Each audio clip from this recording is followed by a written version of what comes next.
नमस्कार दोस्तों, 7 टीवी भारत में आपका स्वागत है। आज की ये रिपोर्ट सिर्फ एक चुनावी विश्लेषण नहीं है, ये भारत की सुरक्षा, रणनीति और भविष्य से जुड़ा बड़ा सवाल है। क्या बांग्लादेश के चुनाव नतीजे भारत के लिए नई चुनौती बन सकते हैं? क्या सीमावर्ती इलाकों में बदला राजनीतिक समीकरण हमारे चिकन नेक यानी कि सिलीगुड़ी कॉरिडोर के लिए खतरे की घंटी है? और क्या जमात इस्लामी की सीमित सीटें भी बड़ा असर डाल सकती हैं? आइए पूरी तस्वीर को तथ्यों के साथ समझते हैं, शुरुआत से लेकर अंत तक। बांग्लादेश की 299 सीटों वाली संसद में इस बार बड़ा उलटफेर देखने को मिला है। बांग्लादेश नेशनलिस्ट पार्टी BNP ने भारी जीत दर्ज की। पार्टी का नेतृत्व निर्वाचन में रह रहे तारिक रहमान के हाथों में आ गई है और BNP ने 200 से अधिक सीटें जीत ली। वहीं जमात इस्लामी बांग्लादेश राष्ट्रीय स्तर पर सीमित रह गई है, करीब 68 सीटें उसके पास है। पहली नजर में तो ये साफ जीत है और साफ हार भी दिखती है, लेकिन असली कहानी आंकड़ों के पीछे छिपा है।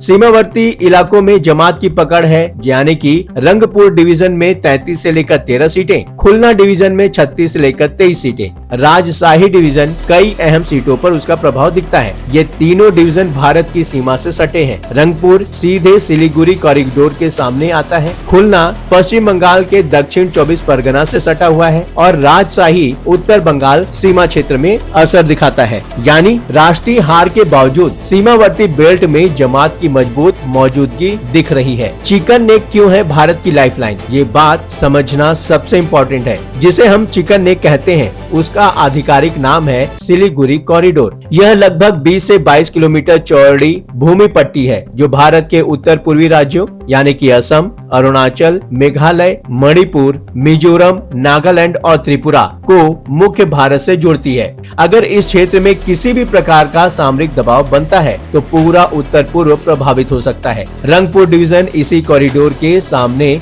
पड़ता है और यही जमात की 13 सीटें चिंता का कारण बनती है। जमात इस्लामी बांग्लादेश का इतिहास 1971 के मुक्ति संग्राम से जुड़ा है। उस समय इसके कई नेता पाकिस्तान के पक्ष में खड़े थे। पार्टी के प्रमुख शफीकुर रहमान कई बार 1971 की घटनाओं को अलग दृष्टिकोण से प्रस्तुत करते रहे हैं। कट्टरपंथी संगठनों के सोशल मीडिया नैरेटिव में चिकन नेक को भारत की कमजोरी बताया जाता है। कुछ उग्र बयानों में इसे काटने की धमकी तक दी गई। हालांकि ये बयान राजनीतिक भाषणों का हिस्सा रहे हैं, लेकिन ऐसे बयान सीमा सुरक्षा एजेंसियों के लिए सतर्कता का संकेत हो सकते हैं। खुलना डिवीजन पश्चिम बंगाल के दक्षिणी हिस्से से जुड़ा हुआ है। इस क्षेत्र में पहले से ही अवैध तस्करी, सीमा पार गतिविधियों और अवैध घुसपैठ के मुद्दे उठते रहे हैं। अगर सीमावर्ती प्रशासनिक इकाइयों में कट्टरपंथी प्रभाव बढ़ता है तो स्थानीय सामाजिक राजनीतिक माहौल प्रभावित हो सकता है। यहीं से जल बंटवारा, व्यापार असंतुलन और अल्पसंख्यक मुद्दों को भारत विरोधी फ्रेम में प्रस्तुत किया जा सकता है।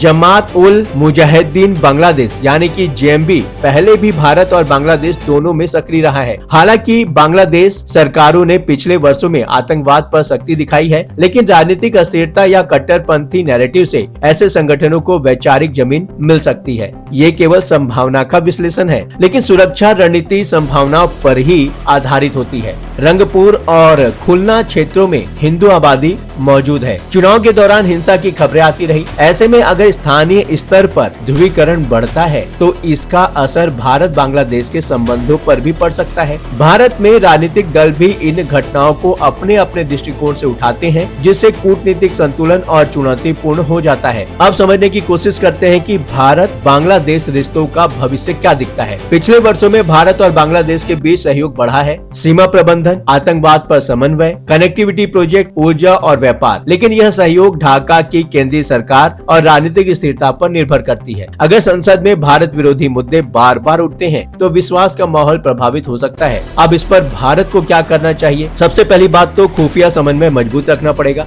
सीमा प्रबंधन को तकनीकी रूप से उन्नत करना पड़ेगा। उत्तर पूर्व में कनेक्टिविटी विकल्प बढ़ाना पड़ेगा। कूटनीतिक स्तर पर संवाद बनाए रखना, सीमावर्ती इलाकों में विकास और सामाजिक स्थिरता पर ध्यान देना। रणनीति केवल सैन्य नहीं हो सकती, राजनीतिक और सामाजिक भी होती है। सबसे बड़ा सवाल, क्या ये चुनाव भारत के लिए तात्कालिक खतरा है? शायद नहीं, लेकिन क्या ये दीर्घकालीन रणनीतिक संकेत है? संभवतः हाँ। सीमा के उस पार बदलती राजनीति यहाँ की सुरक्षा नीति को प्रभावित कर सकती है। दोस्तों, ये मुद्दा सिर्फ आज की खबर नहीं, ये आने वाले वर्षों की रणनीतिक बहस है। अगर आपको 7 टीवी भारत की ऐसी गहराई वाली विश्लेषणात्मक रिपोर्ट पसंद आती है तो वीडियो को लाइक करें, अपने दोस्तों के साथ शेयर करें और चैनल को सब्सक्राइब जरूर करें। कमेंट में बताइए, क्या भारत को नई सीमा रणनीति बनानी चाहिए या मौजूदा नीति पर्याप्त है? आपकी राय ही लोकतंत्र की असली ताकत है। आप देख रहे हैं 7 टीवी भारत। लगातार खबरों के लिए बने रहिए 7 टीवी भारत के साथ। जय हिंद।